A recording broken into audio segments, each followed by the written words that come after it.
Assalamualaikum. Waalaikumsalam. Selamat siang anak-anak. Siang.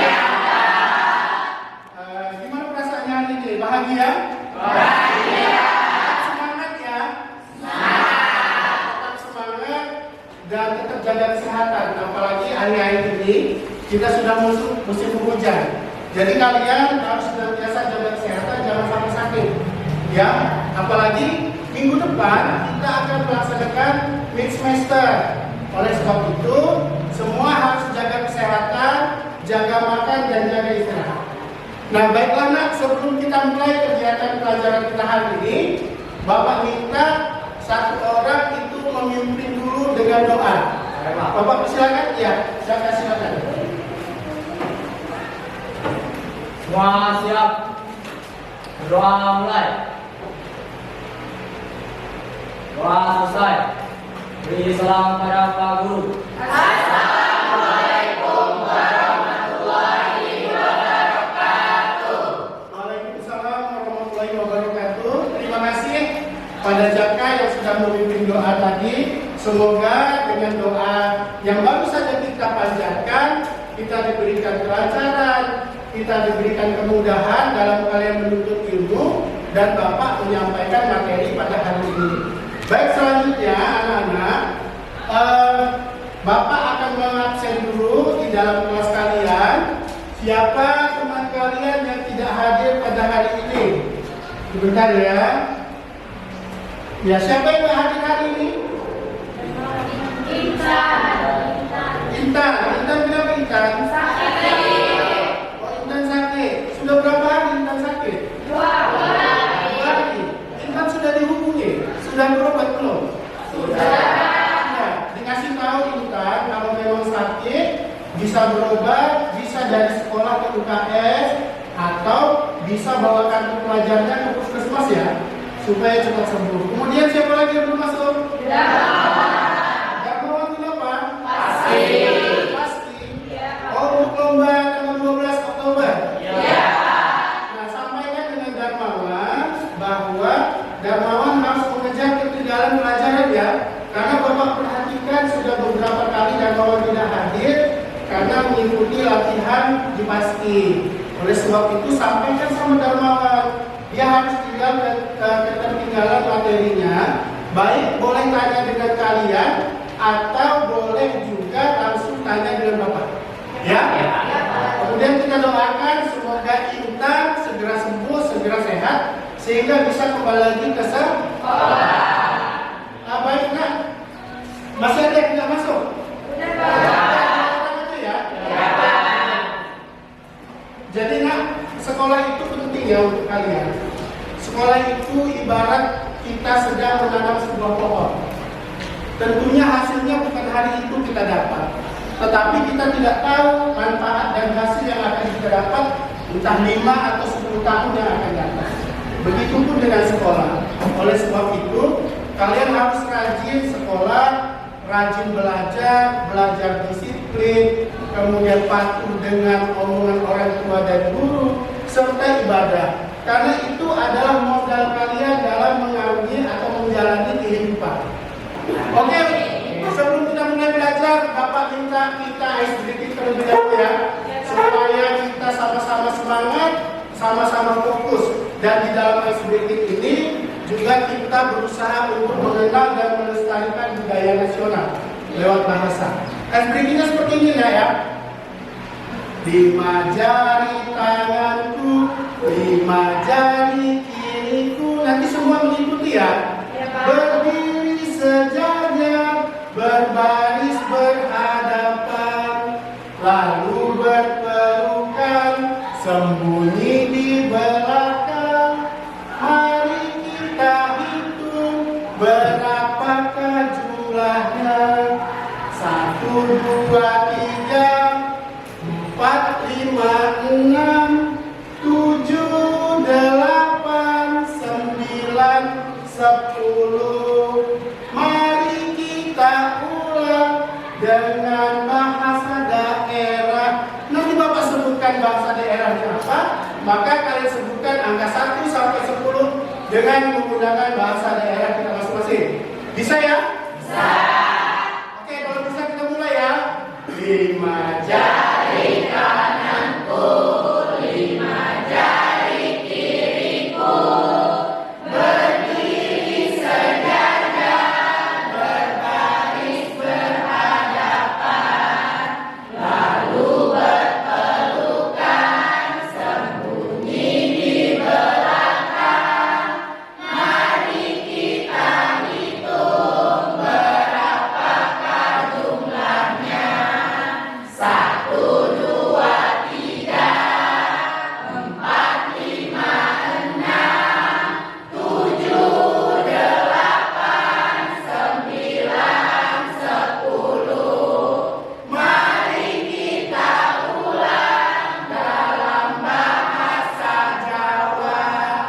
Siji, loro, telu, papat, lima, enam, pitu, wolu, songo, 10. Mari kita ulang dalam bahasa Sunda. Siji, dua, tilu, papat, lima, enam, 7, 8, 9, 10. Mari kita ulang dalam bahasa Lampung. 1, 2, telu, 4, 5, 6, pitu, wolu, suwai, 10. Tepuk tangan untuk kita semua. Ya, kita tentu saja kita berharap supaya pelestarian budaya nasional itu senantiasa kita gerakkan ya Nak ya, terutama kita di sekolah, kalian sebagai seorang pelajar juga harus mendukung pelestarian budaya nasional. Baik, hari ini sebelum kita belajar ya, karena hari ini kita akan belajar tentang materi teks eksplanasi. Namun sebelum kita masuk ke sana, sebelum masuk ke pelajaran hari ini, minggu lalu kita sudah belajar tentang teks deskripsi.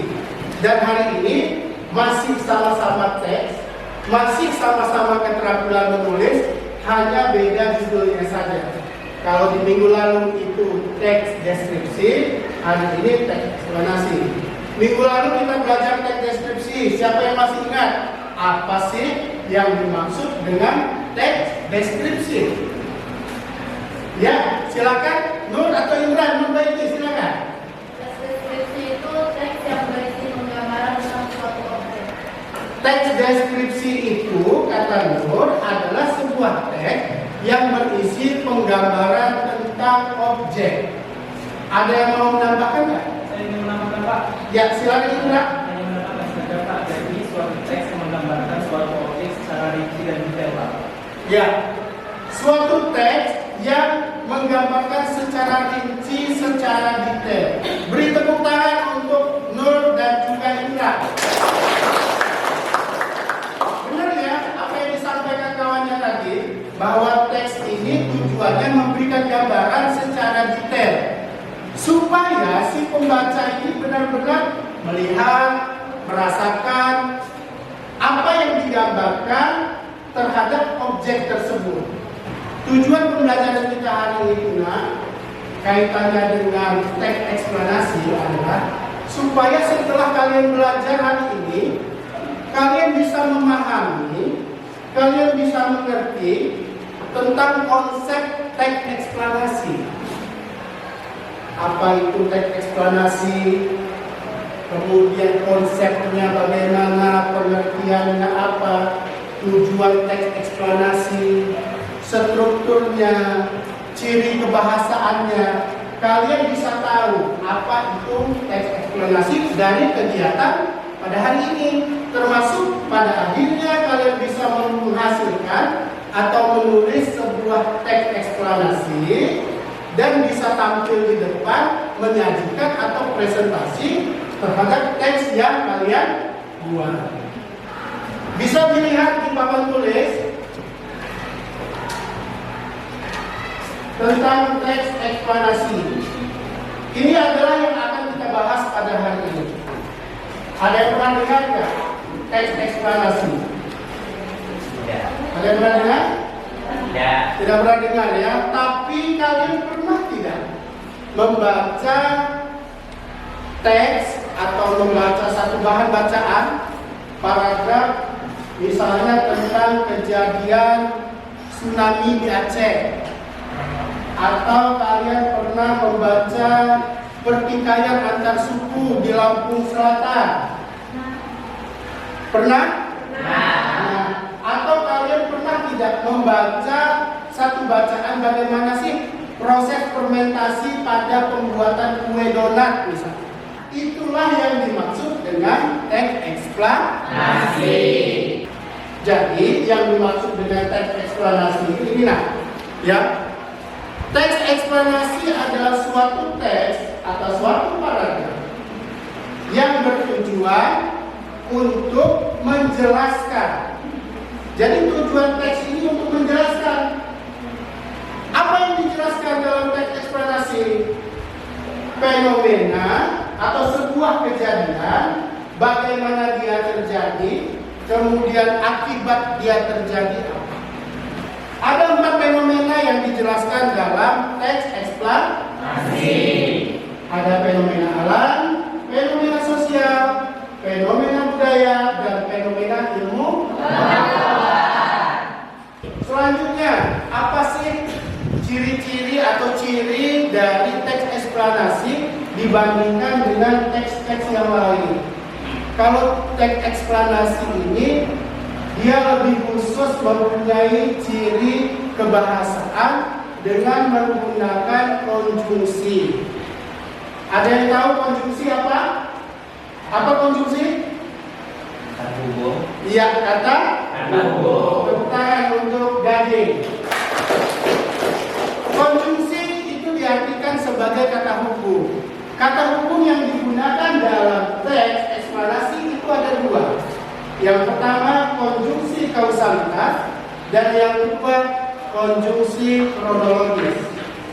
Konjungsi kausalitas digunakan dalam teks eksplanasi dalam rangka menghubungkan 2 frase atau 2 kalimat yang memiliki hubungan ya atau saling berkaitan. Jadi ada 2 kalimat saling berhubungan atau berkaitan, kemudian dihubungkan dengan menggunakan konjungsi kausalitas. Konjungsi apa yang bisa dimasukkan atau digunakan? Ada konjungsi sebab, karena, antara lain, sehingga, oleh sebab itu, dan lain sebagainya. Ini adalah contoh konjungsi kausalitas yang biasa digunakan untuk membuat sebuah teks eksplanasi. Ya. Konjungsi yang kedua, konjungsi kronologis. Kalau konjungsi kausalitas ini 2 kalimat saling berkaitan, kalau konjungsi kronologis ini menandakan hubungan waktu. Contoh dari konjungsi yang bisa digunakan atau konjungsi kronologis. Lalu kemudian setelah itu dan pada akhirnya dan lain-lain. Contohnya Yoga pergi memancing di malam hari. Ya, Yoga pergi mancing di malam hari. Kalimat kedua, besok pagi Yoga akan berangkat sekolah. 2 kalimat itu bisa kita hubungkan dengan menggunakan penanda kronologis atau konjungsi kronologis dengan menggunakan konjungsi salah satu yang ada di sini. Sehingga kalimatnya gabungannya menjadi Yoga pergi mancing di malam hari, kemudian pagi hari berangkat sekolah. Kedua konjungsi ini biasa digunakan dalam sebuah teks eksplanasi. Ya. Selanjutnya selain ciri kebahasaan ada struktur teks eksplanasi. Jadi kalau struktur itu ibarat rangka-rangkanya apa saja yang harus ada di dalam sebuah teks eksplanasi. Ada 3 struktur yang harus terpenuhi dalam teks eksplanasi. Yang pertama, ada pernyataan umum. Kedua, ada deretan jelas. Yang ketiga, ada kesimpulan. Ketiga struktur ini harus ada dalam teks eksplanasi. Bapak minta kalian membuat kelompok, ya. Satu kelompok terdiri dari 5 sampai 6 orang. Kelompoknya boleh campur ya, heterogen. Kemudian kita ada 4 fenomena. 4 fenomena yang kita bahas dalam teks eksplanasi. Oleh sebab itu, kita nanti membentuk kelompok sesuai dengan fenomena-fenomena yang ada dalam teks eksplanasi. Silakan berkelompok. Kemudian Bapak akan membagikan kartu gambar, ya. Kartu gambar. Nanti masing-masing satu perwakilan maju ke depan untuk memilih fenomena yang mana yang mau dibahas, ya. Ada fenomena sosial, silakan maju ke depan. Kemudian fenomena budaya, kemudian fenomena ilmu pengetahuan, dan fenomena alam. Bapak persilakan satu orang mewakili kelompoknya untuk maju ke depan, dipilih. Silakan memilih sesuai dengan keinginan kelompoknya masing-masing, dan silakan kembali ke meja kerjanya atau kelompoknya. Bapak akan membagikan kertas folio ya sebagai bahan untuk kalian mengerjakan diskusi kelompok.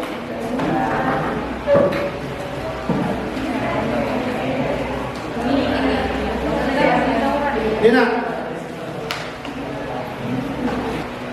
kalau sudah ditentukan yang mana yang mau dibahas, kemudian silakan kalian buat teks eksplanasi pada kertas yang sudah Bapak bagikan. Kalian tulis nama kelompoknya sesuai dengan fenomena yang kalian pilih, fenomena alam, fenomena sosial, fenomena budaya atau ilmu pengetahuan. Kemudian gambar yang tadi Bapak bagi, kalian pasang atau tempel di kertas folio bergarisnya. Kemudian baru di bawahnya buat teks eksplanasinya. Lemnya ada di depan. Kalau nanti sudah butuh lem, silakan nanti bisa dipinjam di depan ya. Baik, Pak. Silakan mulai dikerjakan.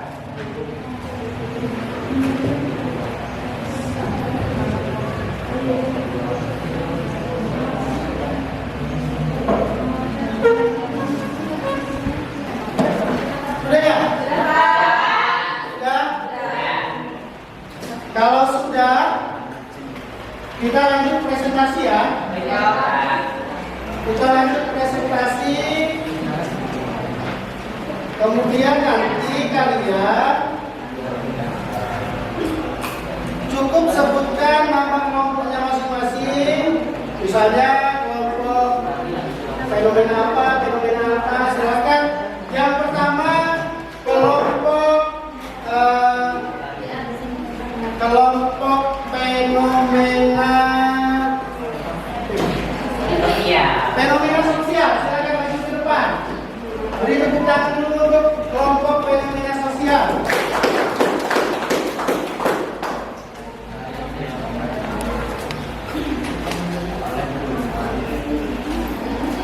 Kalau membutuhkan alat tulis, ada di sini. Silakan boleh dimulai.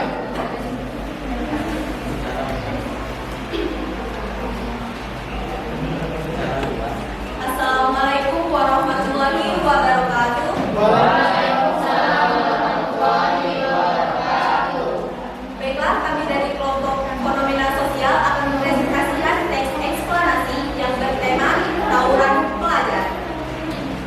Sebelum kami memulai presentasi kali ini, izinkan saya dan teman-teman saya memperkenalkan diri terlebih dahulu. Saya Iselda Safina sebagai moderator, dan di samping diri saya ada Gading sebagai pemateri. Selanjutnya ada Sofifa sebagai notulen, dan ada Nadia, lalu ada Zaneta sebagai anggota.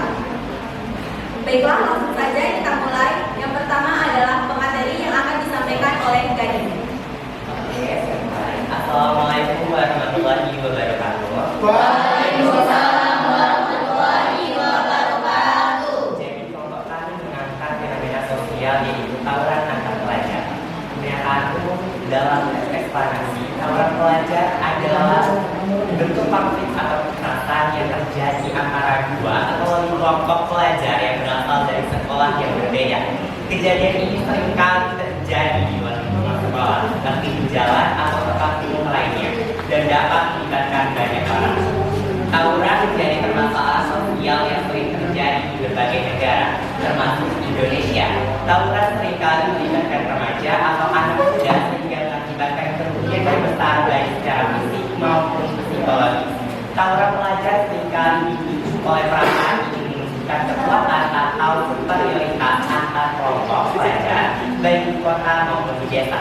Persaingan antar pelajar serta balas dendam menjadi pemicu utama terjadinya tawuran. Data dari Komisi Perlindungan Anak Indonesia KPAI tahun 2022 mencatat lebih dari 200 kasus tawuran di seluruh Indonesia. Faktor-faktor seperti tekanan teman sebaya, kurangnya pengawasan dari orang tua, dan minimnya kegiatan positif juga memperparah situasi ini. Di banyak kasus, tawuran dipicu oleh konflik kecil seperti saling ejek di media sosial yang kemudian berkembang menjadi aksi kekerasan. Laporan dari Polda Metro Jaya dan Polda Jawa Barat menunjukkan bahwa senjata tajam sering digunakan dalam tawuran, baik di wilayah perkotaan maupun di pedesaan, yang menyebabkan banyak korban luka bahkan meninggal dunia. Tawuran antar pelajar merupakan masalah serius yang memerlukan perhatian dari berbagai pihak, termasuk sekolah, keluarga, dan masyarakat. Diperlukan pendekatan preventif seperti pendidikan karakter, bimbingan konseling, serta kerjasama antara sekolah dan pihak keamanan untuk mencegah tawuran terjadi. Oke, mungkin itu saja materi yang saya sampaikan. Saya kembalikan kembali ke saudara. Terima kasih. Wassalamualaikum warahmatullahi wabarakatuh.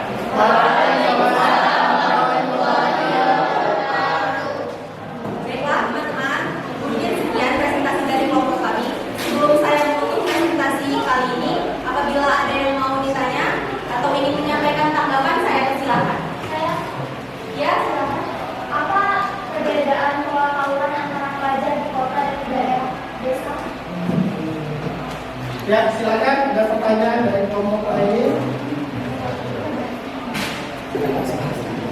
Baiklah, setelah kami diskusi, kami akan menjawab pertanyaan dari teman-teman ini. Pertanyaan dari kelompok 2.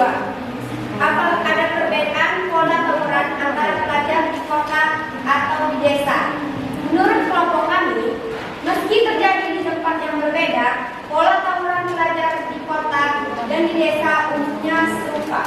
Meskipun ada variasi lokal seperti konflik antar kampung dan perdesaan secara umum, faktor penyebab tawuran di kedua wilayah memiliki banyak kesamaan. Terima kasih atas perhatiannya. Wabillahi taufiq wal hidayah. Wassalamualaikum warahmatullahi wabarakatuh. Beri tepuk tangan. Ya, silakan kembali ke mejanya masing-masing. Di rumah maupun di sekolah pada pelajaran lainnya. Sudah semua ya? Oke, kita mulai ya. Kita mulai.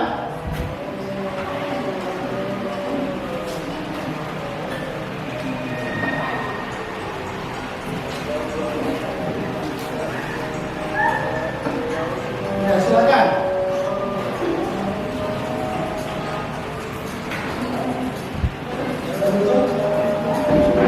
Muncul ya. Dibaca dengan seksama, pelan-pelan dan menjawab.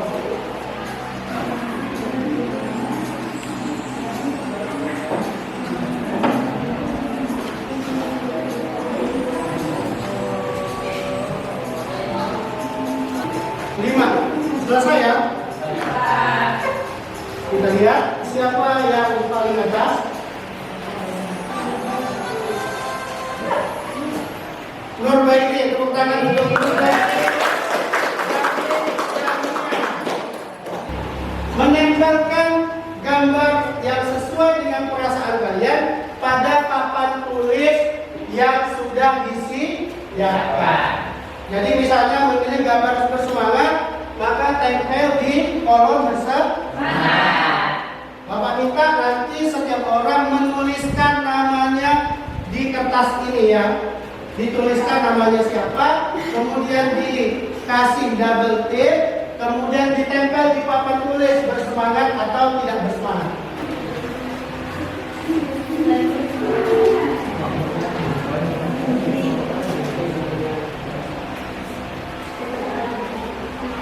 Beri tepuk tangan untuk kelompok gading.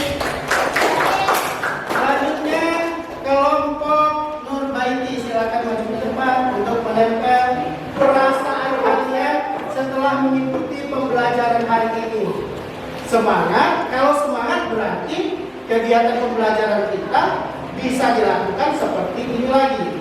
Kalau kalian tidak bersemangat berarti ada hal-hal yang harus Bapak perbaiki sehingga kalian menjadi bersemangat semua.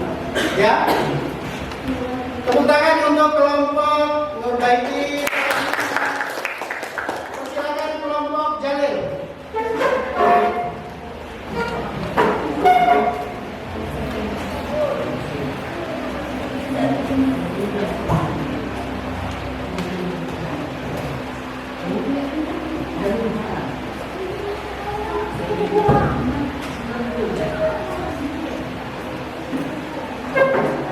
Sudah, beri tepuk tangan untuk kelompok Jalil. Kelompok terakhir, Bapak silakan untuk mengungkapkan perasaan kalian. Silakan ke papan tulis.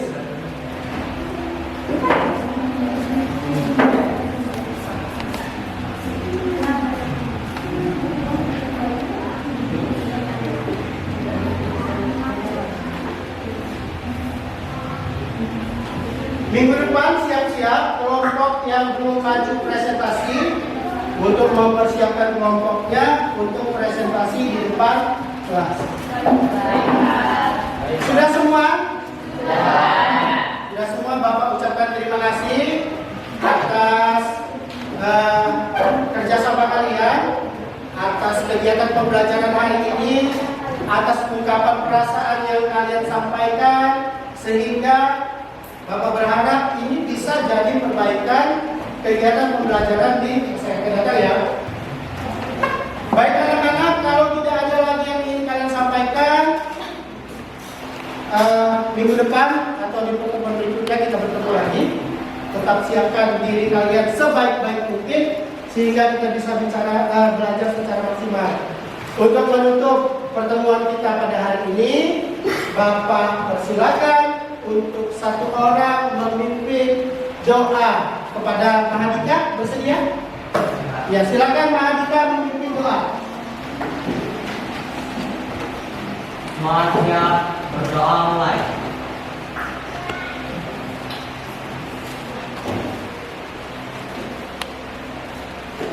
Berdoa selesai.